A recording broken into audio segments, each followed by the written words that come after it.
What's up, everybody, and welcome back to Long Distance Friends. Today, I have Laurel Clark on the show. Yay! Claps for Laurel. We just had a hilarious moment because I am solo parenting with 2 kids, one of which is sick with a stomach bug. Got him down for a nap. Laurel is at her in-laws' house, and she made all of this happen to get help with the kids so she could record. And of course, I had a power surge and it tripped my internet and we lost the first 20 minutes of our recording. But we are back. We're back. We're back with more gusto than ever. That was just a practice run. So we're good. But Laurel, I'm so happy you are on the show today. Thank you so much for agreeing to come on the show. You're someone that I've wanted to have on forever. Laurel is my long distance friend. Laurel and I met in Clarksville, Tennessee, which was our family's both last duty station. We met at a hail and farewell, which if you are a military spouse, you know exactly what that is. Not my favorite event, but especially with kids. But hey, especially with kids. I saw Laurel sitting in the booth with her kids and I was like, she seems really cool. I want to be her friend. And then turns out this is a great segue because it was at that event, I think, where we were talking about being stay-at-home moms and the challenges of being stay-at-home moms. Do you remember this conversation? This is all coming back to me now. I do remember. I think our husbands were with us too. Yes. And you were just, okay, this is amazing. Yes, this is the segue I needed because you were just so passionate about how you were so rooted and so passionate about your response when I was asking you about being a stay-at-home mom because we were, kind of feeling each other out. Like, are you working right now? Like, what does life look like for you? We had just met. And you shared like a mic drop moment with me. You had shared about, was it your father or your grandfather that told you? My dad. You can always go back to work. Your dad. Okay, tell everybody that quote because I don't want to mess it up. I think you were still kind of wrestling. And by Clarksville, I was like, yes, I'm going to stay home with my kiddos. And I had been for the last few years. But my dad, I am a past teacher of 9 years. And my dad taught for 30 years. And I just remember he said, Laurel, like, you love this career. You are very fulfilled by it. It's hard to leave. But this might be a 10-year hiatus. And then after you are done with your mom stint, you'll still be a mom, but maybe not stay at home. And you could have a 20 or 30-year career still after. And it kind of helped me see beyond the season that I was in or the choice I was about to make, that this one doesn't have to be a forever choice, but to kind of the importance of thinking what's in front of me and how am I being called to steward what's in front of me right now. So I remember us talking next to a bunch of military guys about cool stuff instead. Yes. Amen. That is my one of the biggest beacons of hope and things that has just kept me grounded in this season because I love to work. And so choosing to stay at home was a very hard decision for me. And you reminded me I was still wrestling with it after Emmy was born because I was like, I have spent years pouring into this career and this job and sharpening myself in this way, and just to let that all fall and do something completely different, it kind of feels like you're just going dark, like you're just going MIA, and the world, it can feel like the world is just all moving on without you, and all of your peers who continue to work, like they're excelling in their careers and stuff like that, and when you choose to stay home, the struggle for me was that image I had in my mind of I am just I'm holding myself back. And that is a lie. And it's something that I think that I have recently come to terms with, of just taking a longer view of my life. Like you said, just because, and I think the way that society is right now is people don't it doesn't seem like, at least what's portrayed in like media and TV shows and stuff like that, like you see like the washed up old person that nobody really wants around in the office Mhm. anymore. And it's like I don't want to be that Mhm. I don't want to be the old lady like in the office. But then I think about like, man, I think it is such a cool thing for our generation of women to take just a zoom out view of I what am I trying to say? With retirement and finances, even Mhm. people are like, you have to contribute. You have to contribute when you're young so that by the time you retire, you have all of this money to like sit back Mhm. on and support your family and stuff like that.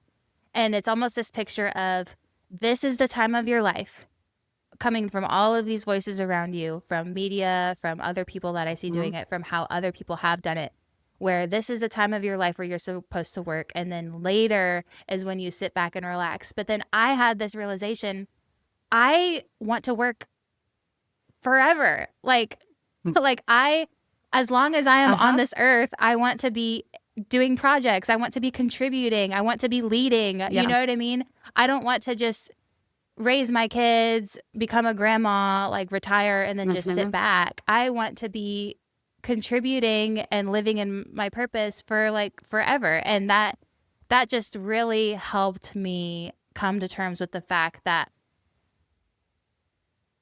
as women, we can sort of like take that resting piece that's supposed to be at the end of our life and insert it into this portion where we are at now. It's like we have that permission to take that rest now. And how beautiful is that we almost get to like take a Yeah. breather and re-enter as a new woman. You know what I mean? Like becoming a mom changes you and gives you so much more depth. Um and anyways, that is my soapbox. Yeah, I But and I think that it is important as we even just begin this conversation.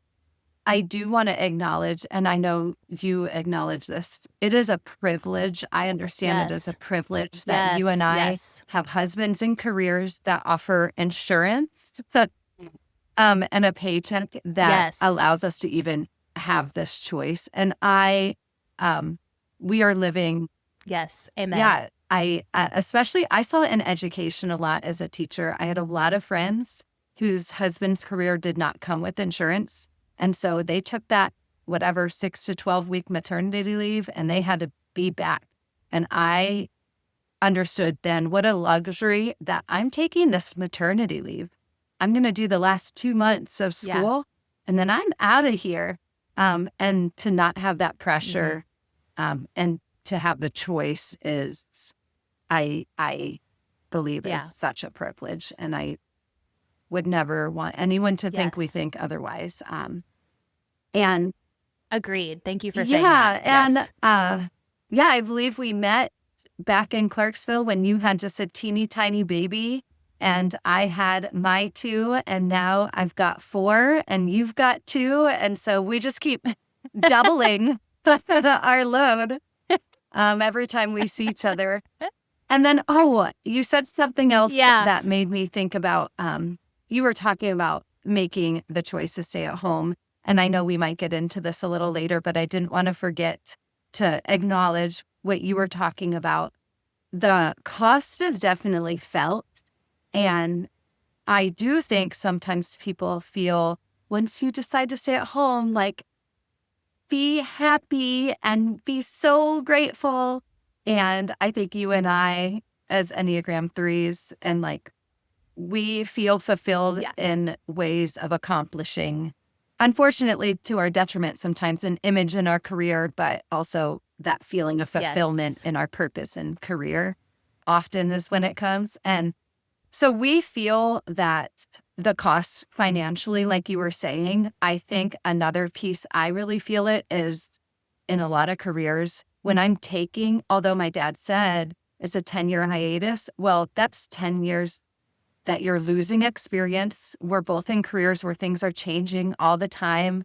I fear going back to the classroom and being like the washed up old cranky lady.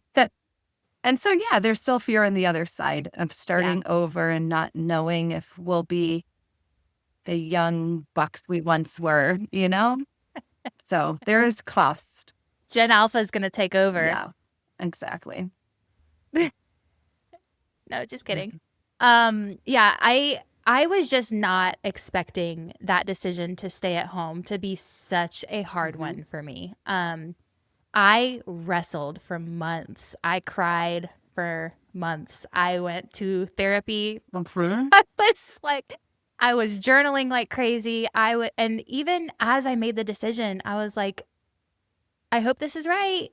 I think this is right. I hope this is right. But for me personally, and I know so many moms who are working full-time working moms, and they do it excellently, and they are incredible moms. And so I hope everyone hears our heart in this conversation, that like we're not like saying stay-at-home mom is like better than working mom at all.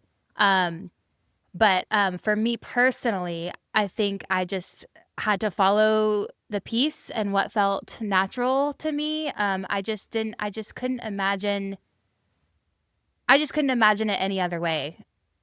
Like I was like, I can't imagine a life not working, but I also can't imagine not being with my baby all the time. And so I just had to do it. And I'm glad I did. And I know that I'll get back in the workforce. Truly. One day. I resonate with you in that I always knew I would. My mom was a stay-at-home mom. My sisters are all stay-at-home moms. And so I also have that luxury. I've seen it done. I've seen it be fulfilling for other people. So even though I wasn't always trusting, are you sure, God, I was made for this? I'm a type 3, Enneagram 3. Like, I'm different from the women in my family. But God has shown me that even my type, my personality, it is just as fulfilling in maybe different ways.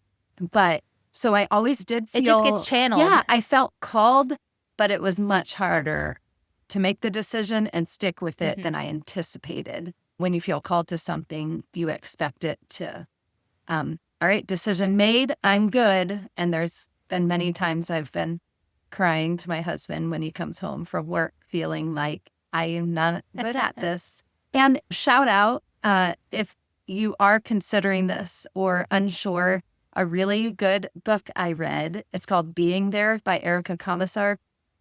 And she can be viewed as polarizing sometimes, but she actually was a working mother and is a working mother. And she's a psychoanalyst.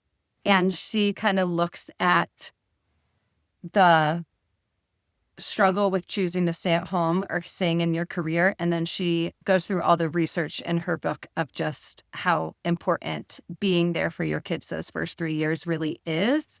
But she does help you, especially working moms. She kind of goes over, okay, if you're going to choose to work, how can you do this best? How can you be there for your kids in those first few years in the best way? And so she kind of did the grunt work for you if you decide to stay with your career or if you decide to stay home. So that was a really good book. Amazing. Yeah. Laurel has the book Rex. You everybody. and I. You are a much bigger reader than I am. But, I listen. I promise I'm not reading. Thank goodness for audiobooks. All right.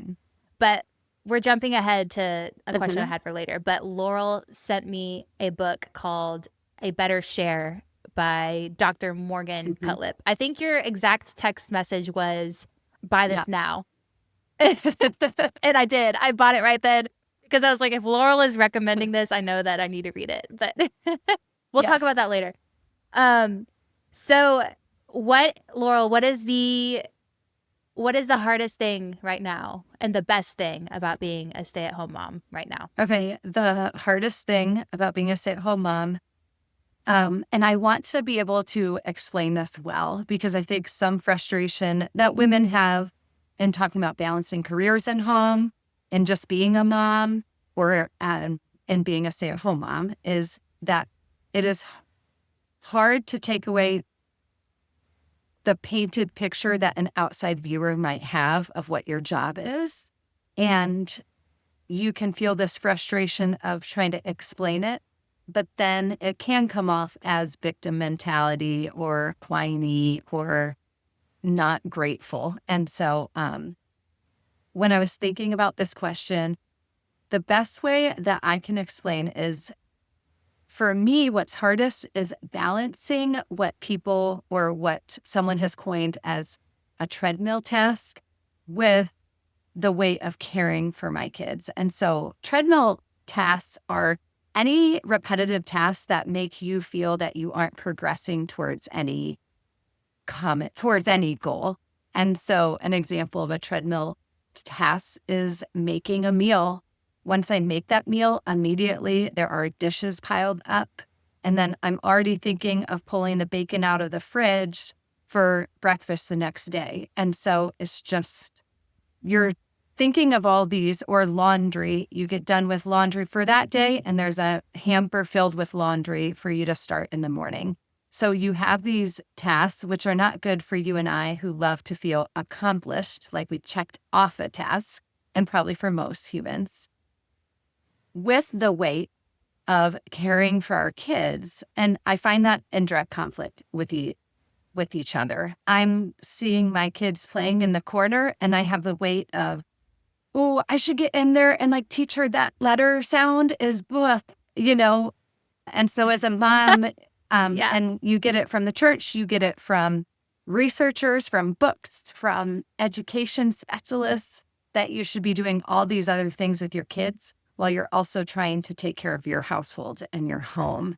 And so balancing the two when they're in direct conflict with one another is tricky. Treadmill tasks, or those Yes. medial things that you have to get done, are challenging in itself, but then the emotional weight is on you to take care of your home and disciple your kids. And that's a whole nother Yes. weight in your brain. Yes. Absolutely. Well, and it just reminds me of, like, you know, the treadmill tasks of laundry. It's like, okay, I'll just put it in the I'll put it in the washer, and then that'll be like my future problem. Then I can switch it to the dryer real quick. That's fine. Like, I can do that real quick.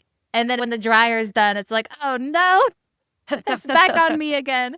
I hate folding laundry and putting it away. At the end of the day, I'm like, this is gonna be the thing that pushes me over the edge. And what I struggle with is all of those negative voices of like, this is not that hard. It's just laundry. Just put it away. And then it's like my character is in question when I can't put the laundry away, because I'm like, are you going to be lazy, or are you going to finish this with excellence? I don't know. And that's probably the me thing with just needing to train my brain to be kinder to myself. Like, you know, that's a whole other topic. But I think the treadmill tasks are just tough, and they're just always there. Somebody explained it to me on social media, actually. As soon as you can accept that there will always be dishes and there will always be laundry, you can sort of open up your hands a bit more and live in the chaos a little bit more. It's like, this is just how it is. It sounds so simple, but just saying out loud to yourself, my house will have dirty dishes in it, and that is my house. Like,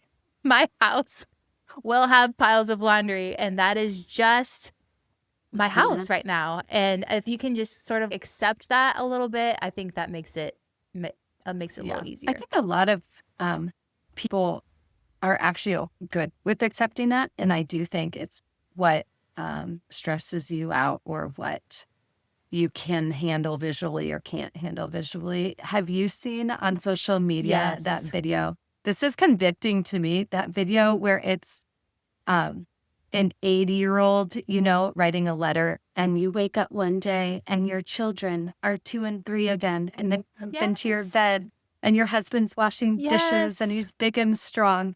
It really, how silly, but it really did kind of convict me, like, man, I'm going to do anything for this someday. And I know moms tell me this, and I know I can't see it now. And so it was a little snippet that helped me see it now. So I like what you said about them. Oh, yeah. That is something that anchors me as well, is like, wow, this really does go by so quick. And one day I'm not going to have it. And that's really sad. No. And that could either paralyze Mhm. you and you can live in fear of that, or you can lean into that and realize this is such a gift and I'm just going to take advantage of Yeah. it. At my last duty station in Clarksville, I had God gift me this neighbor who was a season ahead of me. She had two middle school girls and she homeschooled. So she was home all day. I was home all day with Oh, my four littles, like loud and kids are screaming outside. My house was just everything, everything blew up. And her home was next to me and she was a good friend. And she would walk in all day. Like we just became comfortable where she'd walk in, check in with me, which is such a gift as a mom. And I had the privilege to walk into her home and her girls would be somewhere upstairs. I didn't know where they were. Everything perfect, clean, candles going, music going, and her at the counter making dinner by herself. And I'm like, this oh, is it's going to make me sad. cry. Yeah, it really did make me sad. And I asked her, and she said, I would do anything with my girls to be crying at my feet while I'm making dinner. And everything felt so pristine and Oh, doctor's office-esque, even though my friend made a beautiful home. It did make me realize how lonely, And so that was kind of perfect for me to see in that season. So, yeah, wow. That's a great yeah. story. Oh man. Is there anything else that you wanted to share about the hard and the good right Oh, now? I did not share the best thing of being a stay-at-home mom. Oh, yes. Please. The best thing of being a stay-at-home mom is that I have the agency to decide what our day looks like. I remember when I left my teaching job, and usually Sunday nights were a struggle for me for meals and packing and grading and all of that. I remember my first Sunday night at home, knowing that Monday was coming. I looked at my husband and thought, I don't feel stressed. There's a lot of things you feel, Mhm. but I didn't feel stress. And I think that comes from having total agency of your day, choosing what your kids were eating, choosing what my kids are listening to. I get to be the voice that is with them all day, for better or for worse, but they're learning from me. And there's a weight to that, but there's also something really beautiful and that we can mess up in front of our kids, but we have 1,000 opportunities to show them what forgiveness looks like and what asking for forgiveness looks like. So I think the agency in my day, and then just having a front row seat to my kids as they develop, and them having a front row seat to me as I develop as their mom. And then also talking about the tasks, a second add on positive to choosing staying at home is I feel when I am serving my family by getting all of those household tasks done while I'm home, it really does open up more leisure time for our family because I'm now not having to squish those in after work between work and my bedtime, or my husband and I don't have to balance them on the weekends between one another. And so I do think that's a gift. It helps me get in a serving mentality when sometimes I can very quickly grow bitter that I'm doing this all the time, every time. Just recognizing again, what a privilege that I can take 90% of these things off my husband and my kids' plate.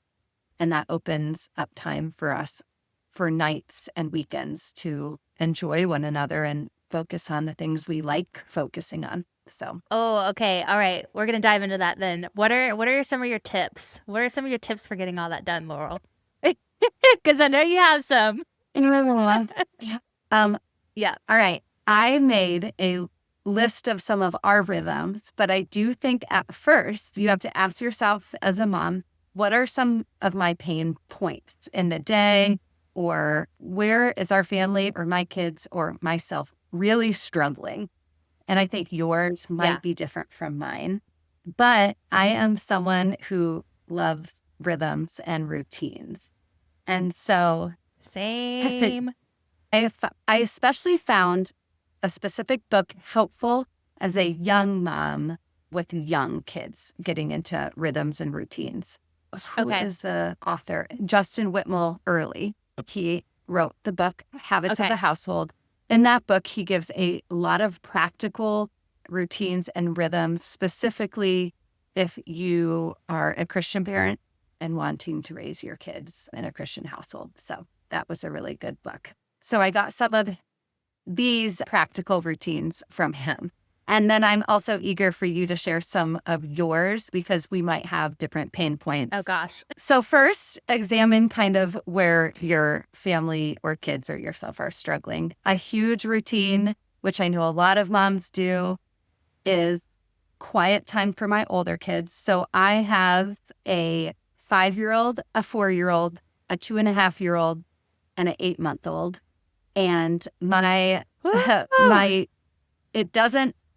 something very important to me is to have time in my day that I don't have to do a task, but I can if I want to. I can listen to that TV show that I might not want them to listen to with me on my phone and my headphones in my room. But quiet time for my older kids while my littles nap is a rhythm that has saved me. So kind of how you taught them how to nap, you teach them how to do quiet time. And I think it is very healthy. My kids, for us, we do it where they are separated because they do quiet time better separated in a room away from me. And I do think it's healthy as they come into my room. I say, nope, this is my quiet time too. You need to stay in your room till quiet time is over, and just reminding them and not feeling bad about that. Amazing. Clapping. I'm clapping. Okay. Can I ask you more questions about that? Okay. What age do they start quiet time? Like, how old are they when they transition from a nap in the afternoon to quiet time? Whenever you, as a parent, are deciding to drop your kids' nap. So I have dropped my kids' naps earlier because I prioritize a bedtime that is close together. And as my older kids get older, they wanted to go to bed later. And I'm like, that's not going to work. So I'm taking away your nap. So we're all going to bed close together. So start quiet time when they're done napping. Perfect. And then with their different personalities, how have they taken that? I'm assuming maybe Brooks is like more like he wants to romp around a little bit more than maybe one of your other kids does. And so with their differing personalities, did you have to sort of like introduce that in a different way? Or is it mostly just like, or is it just the consistency of when they come out of the room, you're just very consistent and you say, nope, you're going back in. Like walk. Does that make sense? My question. All of their personalities have taken quiet time differently. My third has started quiet time with their 2 older. So I really just have 1 napper and 3 quiet timers. And kind of like everything in parenting, it's kind of like bedtime. With seasons and age, it's like changed and transformed and you've allowed things. But what right now it looks like is Brooks is my oldest. He is my more introvert. And so he does need time away from his sisters and he asks for that time. And so I want to respect that with him.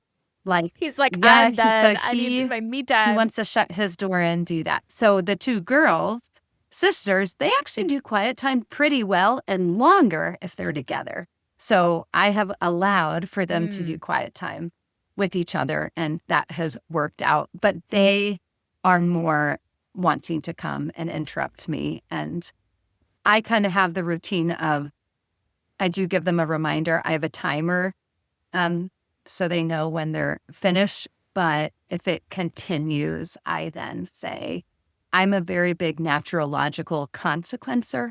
So I just show them the timer. This is the 5th time you've come out.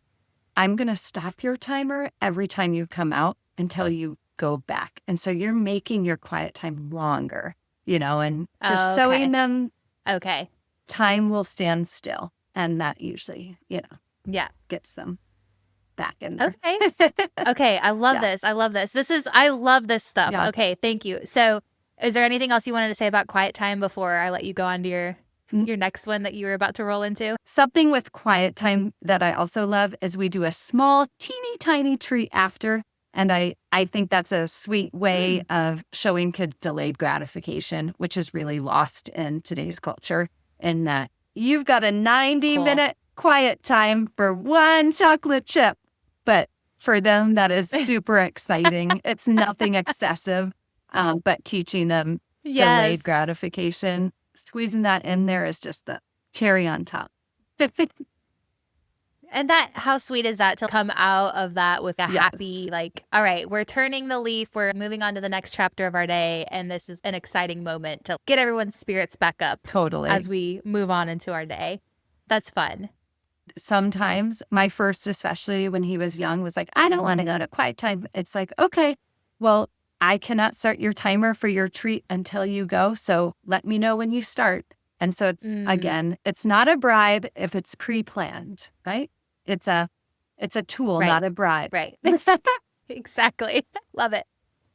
Okay. Other habits and routines. I won't go into all of them. For our family, sleep training was really big for however that looks for everyone. But that was big for me because a pain point, I really value sleep. I'm a better mom sleeping.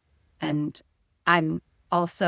I have found in my own parenting, I'm a pretty black and white type person. So it worked well for me to just have certain guidelines to follow. Yep. These are the rules.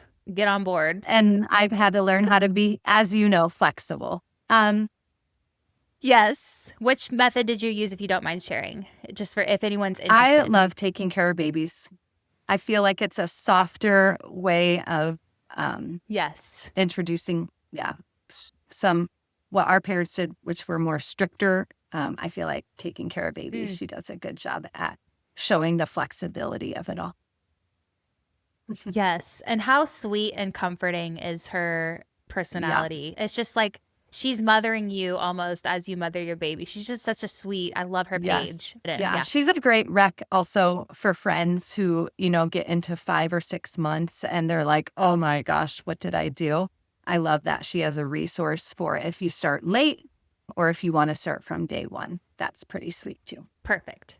Other routines for our family.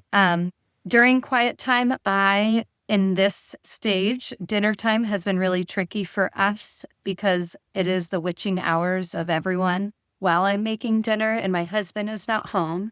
So I have taken the time during quiet time to meal prep as much as I possibly can. So I am basically just boiling the water and putting the pan in the oven at 5 o'clock instead of meal prepping. Okay. And you would have to decide if that's fun to you to do during quiet time or if that would be another thing added to the list. But for me, it is totally worth it to make 5 p.m. smoother. Got it. And I'm assuming you've got your headphones in, you're listening to something that you enjoy, and you're just giving yourself a little more margin later in the evening. Yes. And if I feel good to invite a kid into that, I can because everyone else is satisfied. But when I don't have the patience to let my kids help me at 5 p.m. when everyone's crying. So that has saved me. Another thing along with food prep is a rhythm. I follow The Lazy Genius. She has a great podcast. She also has a great Instagram. Love her. She taught me the art of the decide once concept. And so decide once in meal planning for me looks like Sunday night, we do pasta. Monday night, I do chicken. Tuesday, I do tacos. Wednesday, I can try a dish. Thursday's my breakfast for dinner or leftovers. Friday is my pizza movie night. And so I've decided once what the main course is going to be. I know that my kids mainly like most of the foods that I'm going to make. I give myself a little margin, but that works well for me, for groceries, for meal planning, for not fighting my kids on what they're eating. And so my decide once in meal planning is just choosing what each day looks like. And of course, with fall and winter coming, that might change because I might add in a soup day. So it's also flexible. but that's worked well. That's nice. Love that. Yes. And my last kind of food item rhythm is snacks. My hot take with snacks. And my fourth Tell kids us. is, and I learned this from my sister who has 5, very close together. She does not do snacks at all. I have changed that to work for my family in that I do a snack after quiet time. But basically, we eat a big breakfast, a big lunch, and a big dinner. And I found when I took away snacks during the day with my kids, they were much more willing to eat those big meals. How I've changed it a little bit for me because my sister is very black and white, and I'm a little more like, but what if, or what if I want to avoid this tantrum? Yep. I do have a fruit bowl in the middle of our table. And if they are ever asking, I'm like, grab something. And usually they don't want to because they wanted something else. Because it's healthy. Yeah. So that has helped. They want something in a package. Yeah, that has helped appetites. It has helped my budget. It is hard to do. I can acknowledge that. And it can be a tough transition because I was doing a ton of snacks, but got tired of my kids not eating meals or just feeling like I didn't love what was in a lot of snacks. And again, teaching kind of delayed gratification. Our kids, especially in America, are not going hungry. For the most part, they know where their next meal is coming from in our homes. And so it's not as evil as our brains think if our kids are saying, I'm hungry. It is okay for them to be hungry. Yes. So that has helped a ton of snack struggles. Yeah. So speaking of Kendra Adachi, she has an amazing podcast episode called The Snack Episode. Have you heard that? No, I haven't listened to that one. It's awesome. Okay. So she has a Facebook group for people listening. She has a Facebook group where people will share their lazy genius hacks. Mm-hmm. And she posed the question one day, what are your lazy genius hacks for snacks? All things snacks. And she just shares everyone's responses, and it is awesome. It's like it is one of those episodes where I literally shared it on my Instagram because I was like, this is life-changing. Mm-hmm. Because there's so many different great ideas for all the different kind of mom personalities out there. But yeah, I love her stuff, and the snacks are that's just an unending thing until they leave for college, isn't it? Absolutely.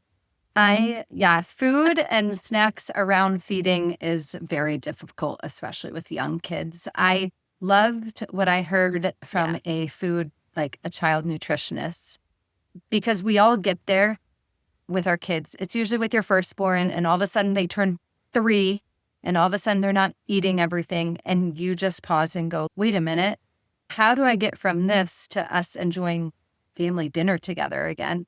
But I love this child nutritionist said, kids, and now we're hearing this everywhere, so I guess it's not that awesome of a quote, but it was mind-blowing to me and really helpful in that you as a parent choose when they eat and what they eat. They choose how much. Yes.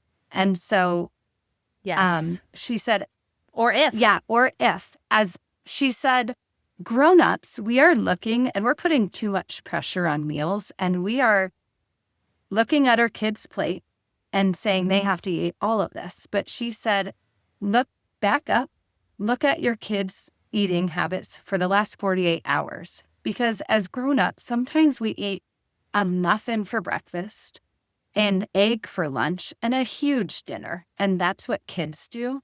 But we want them to have a huge breakfast, a huge lunch, and a huge dinner. And so that quote really helped take the pressure off.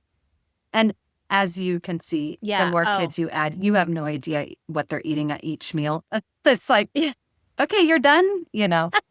Yeah. That has been a lifeline for me as well. It's my job to serve them food and when to serve them food. It's their job to decide how much and if they want to eat. Yeah. That just gives me such a clear picture and permission and freedom and takes the stress away. And yeah, I'm so glad you shared that, because that is one thing that I've really held on to as well. Okay, But here is another rhythm or routine in my home that has saved me lately. Maybe I like choosing the quirky ones. A fellow mom gave this to me, and I thought, that's not me. That's not really a hang up point. But this has saved me, especially if you have kids who are going to school or getting out places. Having them sleep in their clothes that they're going to wear the next day. So basically, we've gotten rid of all of our pajamas, and it has been no way. life-changing. It's one less transition. They wake up, they come downstairs, we eat breakfast, and we go. That's great.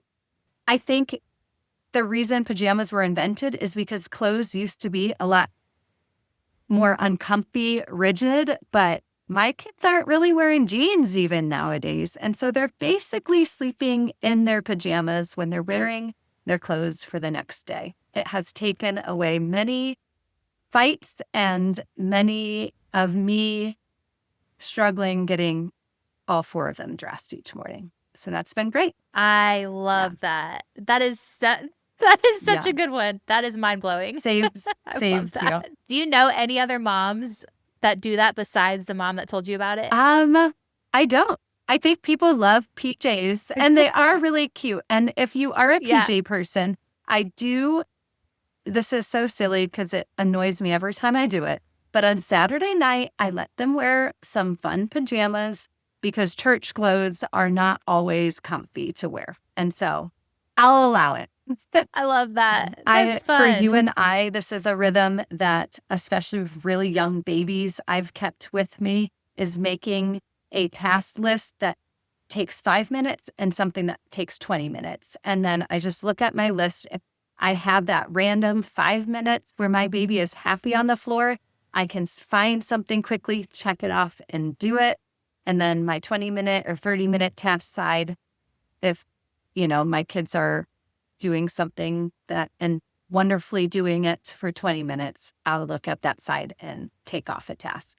And that helps me decide once, I guess, and make a quick decision rather than, how it is. Your kids are all happy and you're like, okay, what should I do? What am I going to do? So yeah, I like that too. And there are so many practices or routines. I could go on and on, like our outside time that has saved me. Shout out to 1,000 hours outside. Yeah. That I don't do that. I just am outside a lot, but I think outside saves moms with young kids. For us, for our family, a part of discipling them is right now we're doing Little Pilgrim's Progress. It's like Pilgrim's Progress, but a little kid character that kids understand. So we read that at breakfast every day. And then from Habits of the Household, the book I mentioned earlier, he has different prayers or liturgies that you can speak over your kids. And so he has a bunch of nighttime ones that involves like touching their bodies, praying for their eyes to see people who need help. So I forget to do it. So I printed it and put it on their bed. So that's just part of our bedtime routine. So also finding ways. I love that. Yeah, finding ways to make your everyday life and adding the things that your family prioritizes. And once it's a routine, there's something to say about that when you make a habit out of it. Yeah. So. Yeah. Aw, that is amazing. Yeah. You have so many good ones, Laurel. I love this. We should have just done a whole episode of mom hacks. I know. We could have. So when we're thinking about practices and routines, some good advice I heard is, and I say this to my mom friends all the time, we say, know thyself.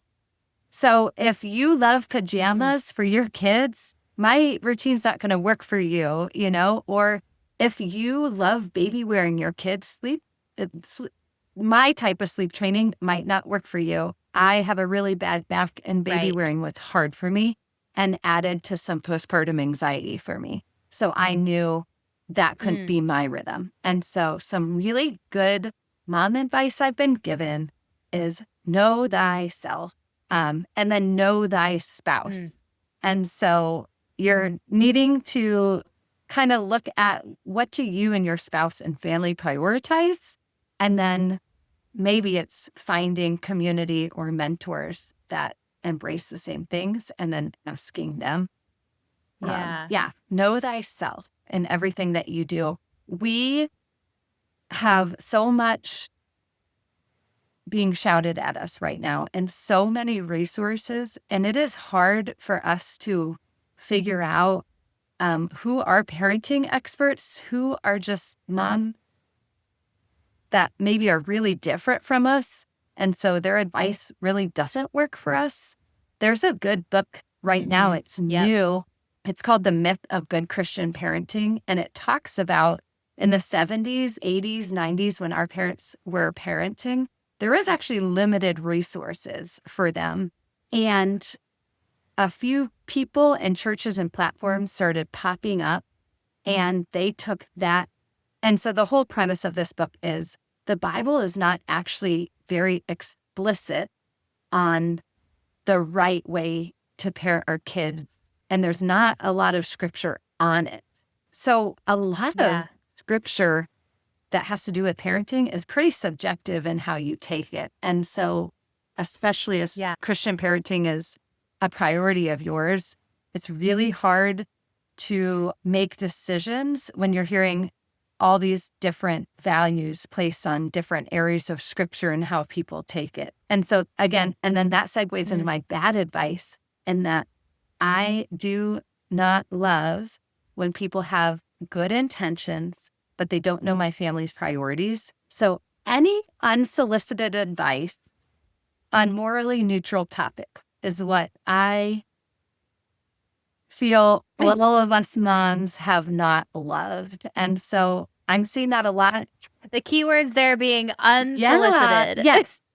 If people are asking, like, for sure, or in this, like, a podcast platform, people can turn it off or just go, I don't relate to Laurel and Anna right now. But we are seeing that in education, discipline, and food. They're morally neutral topics, and it's unsolicited. So what is morally neutral? Morally neutral is that there is no moral right or wrong to the answer. So how we school our kids, whether we choose homeschool, private school, public school. I was at a mother's group on Fort Campbell, and my sweet friend was with her first and struggling between knowing if she should homeschool or public school. And someone like walked up and just said, Christians are called to homeschool. And that would be a morally neutral topic that's not biblical. That might be someone's conviction. Like, show me the verse. Yeah. And it made my friend immediately then feel she was picking less than for her kids. And so morally neutral. Yeah. Food, like our kids are all eating. And so you might really care about the types of food going in your kids' bodies.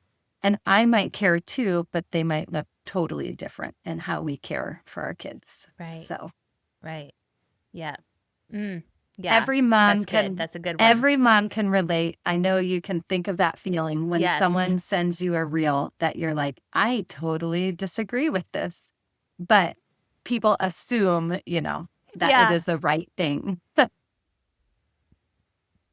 Yeah, man, that's good. That's a good one.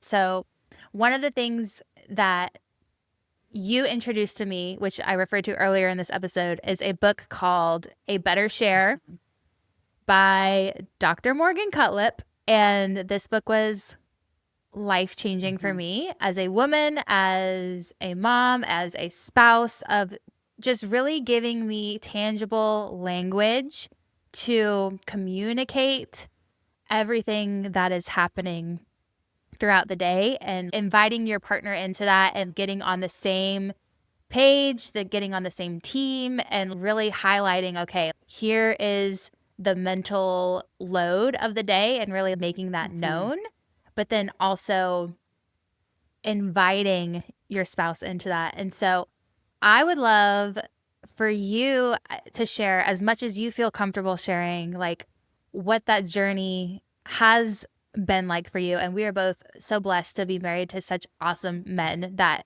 like want to be present in their family. They're very hard workers at their jobs. And yet that doesn't make that tension just vanish. Mhm. Like we still have to work at that Yeah. dynamic. And so I would just love to hear what that journey has been like for you and just anything you feel comfortable sharing about Yeah. that. And if you have any tips or stories. Yeah. So all of my military spouses out there, our last 3 years at Fort Campbell was my husband Brenton's KD time, which a lot of spouses warned me was the hardest time that they felt their spouse was just in a totally another world in the military. And you were solo parenting a lot. And in that time, he also deployed. And so the last 3 years have definitely been the hardest as a mother in our marriage. And now that I am past that, we're at a new duty station, I can more clearly see that that was a season. And many times during that season, I took the wrong road and chose bitterness and resentment. And it didn't earn us anything. We're still here. And so I do have regrets in that season. And so some advice for keeping bitterness away is good. I am assuming this is someone who loves you very much and has your best interest, just like mine and Anna's husbands do. And so if you have that, I think something I had to remind myself a lot is to assume the best in Brenton. So we had to finally communicate. I found that I kept having unmet expectations that he would be home to help for dinner and bedtime. He never made it.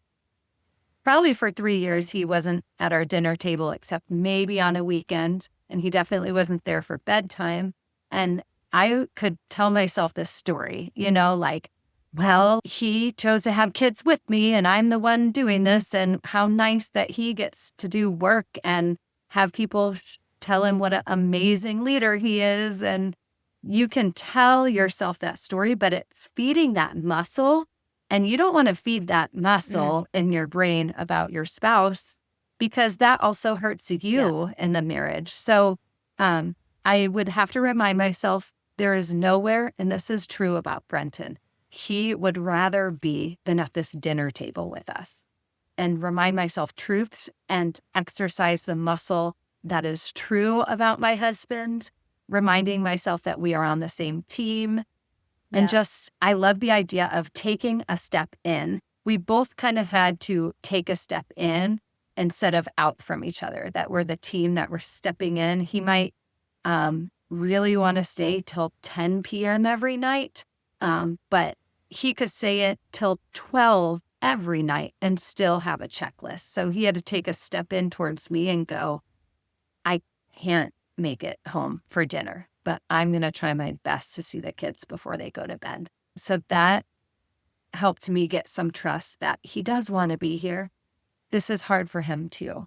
And the idea of feeding your relationship, because you're either going to feed it with gratitude or with like that junky bitterness feeling. And I look back at those 3 years especially and was like, man, I was feeding it the wrong thing. And so, of course, I was miserable. I like how Dr. Morgan Cutlip in her book talks about the idea of thank you is free. I've often asked myself, why is it so hard for me to tell my husband, thank you for clearing the dishes at dinner? I do that every day. Why is it so hard for me to say it? And no one thanks me. And her idea is thank you costs you nothing. It is free. And it also doesn't mean you're admitting to that's something I should be doing. It's not that. It's just a simple thank you to show someone you love that you appreciate them. So if you are struggling with that bitterness and resentment, if you can just get yourself to utter those words, thank you, I think you'll have a spouse that feels fed. And then just my personal struggle was when my husband was coming home, he communicated that he had a hard time. He would come home and I would be cranky or cold. And I knew that Been And there. it was such a simple thing he's Mm-hmm. asking me to do. He's not saying, pretend you had a great day. He's just saying, I feel loved when you just stop and give me a quick hug. And for us to not do Oh, that to yeah. them, for me to not do that is total pride and selfishness. So I like put a verse up by my sink because usually I was standing at the sink when he came in. So I just forced myself to glance at that and it'd take me out of that angry trance, and Oh, so those are a few tips, yeah. but I'm eager. What did you find when you were reading that book really helped with you and Nate and the journey of learning how to Yeah. love what you do and also communicate what's hard?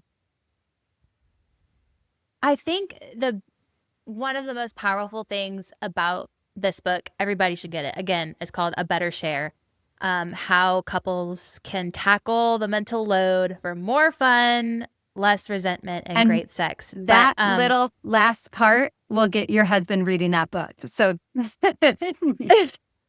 if anything else. yes, yeah, that is so true. But for me, the best thing was like giving weight to the feelings that I was feeling, and like just making me feel like they were valid.